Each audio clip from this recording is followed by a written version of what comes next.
ایک گاؤں میں ایک غریب لکڑہارا رہتا تھا، اس کا نام سلیم تھا۔ وہ روز صبح جنگل جاتا، لکڑیاں کاٹتا اور شام کو بازار میں بیچ کر اپنے بچوں کے لیے کھانے پینے کا سامان خریدتا۔ اس کی زندگی بہت سادہ مگر محنت سے بھری ہوئی تھی۔ ایک دن جب وہ معمول کے مطابق لکڑیاں کاٹ رہا تھا، اچانک اسے ایک انوکھا درخت نظر آیا۔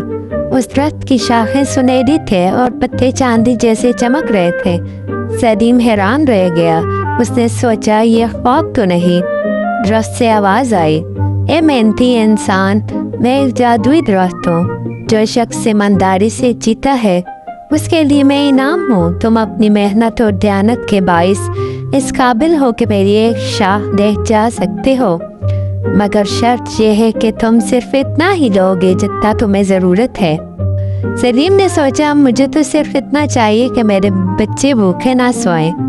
اس نے ایک چھوٹی سی سنہری شاخ توڑی، درخت کو سلام کیا اور واپس گاؤں چلا آیا۔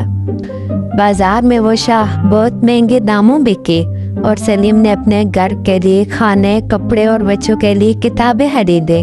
اس نے اپنی ضرورت پوری کی مگر لالچ نہیں کیا۔